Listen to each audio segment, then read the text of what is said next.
Hello friends, welcome back to our channel. ఈరోజు మన వీడియోలో పిల్లలకి ఎంతో ఇష్టమైన బేబీ కార్న్ పకోడీ చూపిస్తున్నానండి. దానికోసం ఒక 200 గ్రామ్స్ బేబీ కార్న్ తీసుకున్నాను. 1 tablespoon ginger garlic paste, 1/2 teaspoon పసుపు, 1 టేబుల్ స్పూన్ కారం, రుచికి సరిపడా ఉప్పు, 1/2 టేబుల్ స్పూన్ ధనియాల పొడి,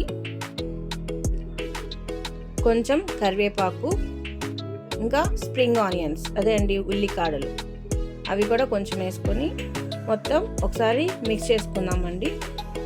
నిదానంగా మిక్స్ చేసుకోవాలండి, లేదంటే బేబీ కార్న్ చాలా సాఫ్ట్గా ఉంటుంది కదా, ఇరిగిపోతుంది. ఇప్పుడు 4 టేబుల్ స్పూన్ల శనగపిండి, 2 టేబుల్ స్పూన్ల మొక్కజొన్న పిండి వేసుకొని దాన్ని మళ్ళీ మిక్స్ చేసుకోండి. నీళ్ళు అవసరమైతేనే వేసుకోండి, ఎందుకంటే స్వీట్ కార్న్ వాష్ చేసినప్పుడు వాటర్ ఉంటుంది కదా, అది సరిపోతుంది.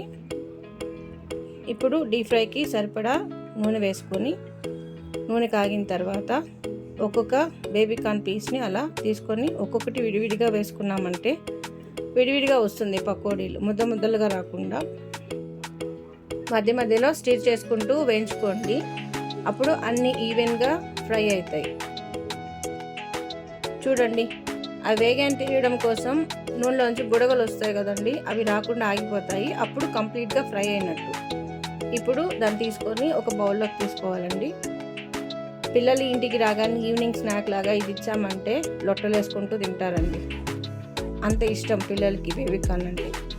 నా వీడియో మీకు నచ్చినట్లయితే లైక్ చేయండి, షేర్ చేయండి, సబ్స్క్రైబ్ చేసుకోండి, అలాగే ట్రై చేసి కామెంట్ కూడా చేయండి. Thanks for watching friends. మనం మళ్ళీ నెక్స్ట్ వీడియోలో కలుసుకుందాం.